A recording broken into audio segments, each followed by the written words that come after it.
사도행전 18장 12절에서 17절 말씀 제가 봉독해 드리겠습니다.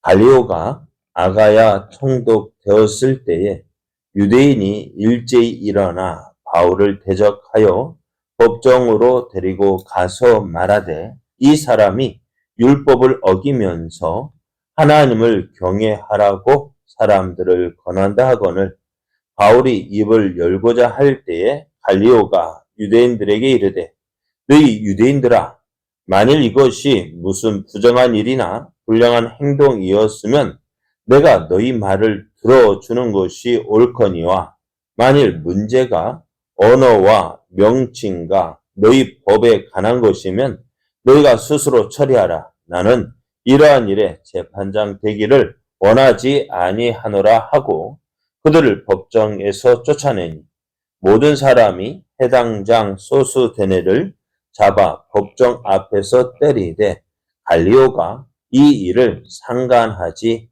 아니하니라. 아멘. 할렐루야. 우리를 사랑하시는 하나님께서 하나님의 영광을 나타내시기 위하여 허락하신 새 날이 시작되었습니다. 하나님께서 허락하신 오늘 하루가 하나님을 믿고 하나님을 의지함으로 우리를 통해서 이루시고자 하시는 하나님의 영광을 나타내는 복된 날 되기를 예수님의 이름으로 축복합니다. 오늘 우리에게 주신 하나님 말씀을 통해서 하나님은 충성된 일꾼과 함께 하십니다. 하나님은 충성된 일꾼과 함께 하십니다. 이런 제목으로 하나님 말씀을 증거하겠습니다. 바울은 베레아에서 떨어졌던 실라와 디모데가 마게도냐로부터 이제 고린도에 오자 이제 더욱더 하나님의 말씀에 붙잡혀서 유대인들에게 예수는 그리스도라고 밝히 증언을 했습니다. 예수가 그리스도라고 사람들의 유대인들에게 이야기할 때에 유대인들은 어떻게 받아들였을까요? 유대인들에게는요, 이 말을 들어줄 수 있을까요, 없을까요? 이들도 예수님에 대한 소문은 들어알고 있었을 거예요. 그러나 어떠했을까요? 예수가 그리스도라는 말을 사실을 인정할 수가 없었어요. 왜요? 네, 예수는 십자가에 못 박혀 죽었기 때문에요. 예수님을 십자가 못 박아 죽인 것 유대인들에게는 어떻게 생각되었을까요? 저주가 어리석은 일이었어요. 왜 어리석은 일이에요? 하나님의 저주를 받은 사람이 어떻게 메시아가 될 수가 있어요? 나무에 달려 죽은 자는 저주를 받은 자이기 때문에 하나님의 저주를 받은 자이기 때문에 하나님의 저주를 받은 자가 그리스도가 될 수가 없습니다. 메시아가 될 수가 없었습니다. 그래 저희도 유대인들은 지금도 어떻게 해요? 메시아를 기다리고 있는 거예요. 그러니까 어떻게 해요? 유대인들은 바울이 전하는 이 복음, 예수는 그리스도라고 하는 이 사실을 인정할 수가 없었어요. 그래서 어떻게 할까요? 저를 대적하고 또 비방을 합니다. 그 유대인들이 바울이 전하는 복음을 대적하고 비방하는 것이 참 대단했던 것 같아요. 그러니 바울이 어떻게 되었을까? 지금까지는 유대인에 해당해서 그 유대인들에게 경건한 사람들에게 이 복음 하나님 말씀을 강론하고 전했지만 그런데 이들이 비방하고 대적하는 거예요. 그래서 바울이 이 고린도에서 이 유대인들 향하여서 선언을 합니다. 어떻게 해요? 난 이제 유대인이 아닌 이방인에게 복음을 전하겠다 했습니다. 지금까지는 해당을 중심으로 해서 복음을 전했는데 이제는 어떻게 될까요? 해당에서 옮겨서 이방인인 디도 유스도라고 하는 이방인의 집으로 들어갑니다. 이방인의 집으로 옮겨서 복음을 전하는데요. 복음이요? 어땠을까요? 더욱 힘있게 증거가 되어져서 해당장 그리스도가 온 지방과 더불어 예수님을 믿었습니다. 뿐만 아니라 이방인이 고린도 사람들도 복음을 듣고 믿어서 세례를 받았는데요. 그러한 가운데 어떻게 예수님께서 바울에게 한상 가운데 이렇게 말씀하시는 거예요. 오늘 9절 10절을 보면 두려워하지 말며 몇 절 뭐라고 했죠? 두려워하지 말며 침묵하지 말고 말하라. 내가 너와 함께 있음에 어떤 사람도 너를 대적하여 해롭게 할 자가 없을 것이니 이는 이 성 중에 내 백성이 많음이라 했습니다. 하나님께서는 이 바울이 복음 전하는 이 일에 함께 하셨고 도우셨고 그래서 어떻게요? 그 하나님 이렇게 복음을 전해야 할 이유가 뭘까요? 고린도에 하나님의 백성이 많기 때문이라 했습니다. 그래서 바울은 고린도에 몇 개월 머물렀을까요? 네, 몇 개월 머물렀을까요? 1년 6개월, 18개월을 머물면서 말씀을 가르쳤습니다. 아예 18개월 가지고 뭐 할까? 그죠? 자, 어떨까요? 1년 6개월 가르치면 어떨까요? 변화가 있을까요? 없을까요? 어떨까요? 안 돼요? 예, 18개월, 1년 6개월 복음을 전하고 바울이 떠나게 되어졌는데요. 그럼에도 어떻게 되어질까요? 저들에게는 참 이 말씀이 저들의 가운데 정착이 되어지고 또한 그들이 어떻게 믿음으로 자라나는 모습들을 우리가 성경을 통해서 보게 됩니다. 자, 그런 중에 이제 1년 6개월, 18개월을 지나는 가운데 이 총독이 바뀌게 됩니다. 오늘 이 12절은 갈리오가 아가야 지역의 총독으로 부임하게 됩니다. 그러니까 이 총독이 바뀌게 되어지면 어떻게 될까요? 정치적으로 전환이 일어나게 됩니다.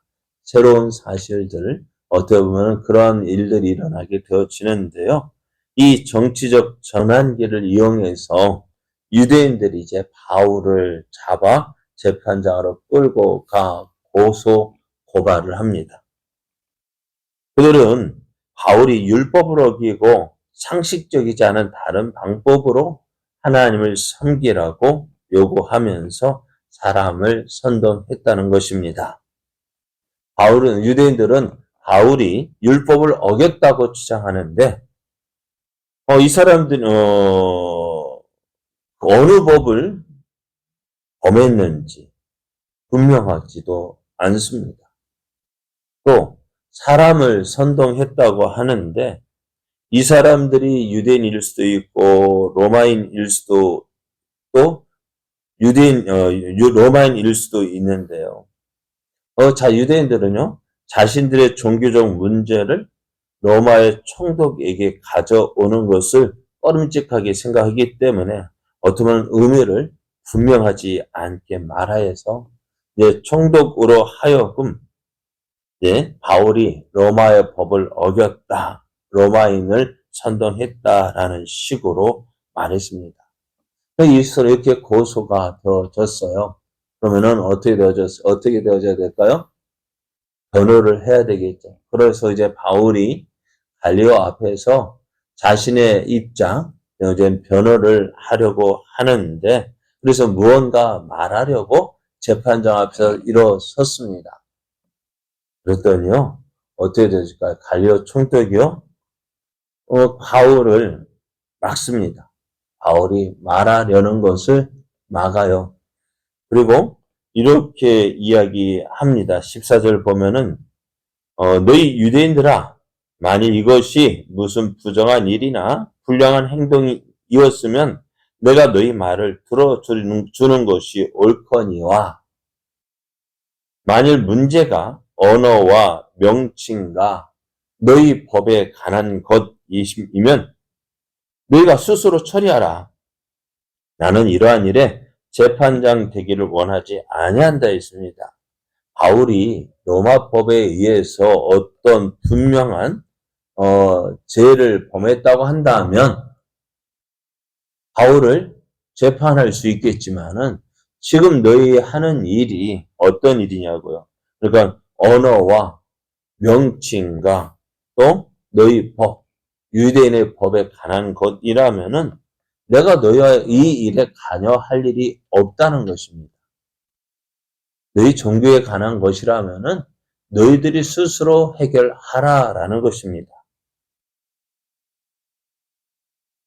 갈리오는 이 유대인들이 제기한 이 사건에 대해서 어떻게 생각하느냐? 너희들 이것은 로마 법에 의해서 재판할 것이 아니라는 사실입니다. 그래서 이 유대인들이 이 갈리오가 이 일에 대해서 어떻게 해결해 주기를 원했지만 갈리오는 그것을 이제 하지 않겠다고 합니다. 로마 법으로 이 일에 관여할 것이 없다라고 이야기를 합니다. 그러니 어떻게 되어질까요? 그러니까 이 사건을 기각한 거예요. 이건 사건이 안 된다. 이것을 가지고 재판할 것이 없다라고 이야기를 합니다. 그러니까 어떻게 갈리오는요, 이 고린도에서 복음을 전하는 것에 대해서 어떻게 해요? 부정적인 로마법에 어긋난 것이 없다라고 판결을 해버립니다. 그리고 어떻게 되어질까? 이후에도 바울이 어느 곳에 가서 복음을 전한다 해도 이 갈리오의 이 재판이 할례가 되어집니다. 그래서 어떻게 될까? 다시는 이러한 일에 대해서 바울이 복음 전하는 일에 대해서 어떤 잘못된 유대인들이 어떤 소송을 걸지 못하게 되어졌어요. 그러니 유대인들은 어떻게 되어졌을까요? 이제 분노하게 됩니다. 그래서 저들은 해당장 소스데네를 잡아와서 재판장 뜰 앞에서 매질을 하며 폭행을 가했습니다. 왜? 해당장이 앞에 누가 있었어요? 브리소보가 있었는데 또 해당장 소스데네가 또 나오네요. 어떻게 된 일일까요? 우리는 해당장이 한 명이라고 생각을 하는데 그렇지가 않습니다. 해당장 여러 명이 해당장이 있었는데요.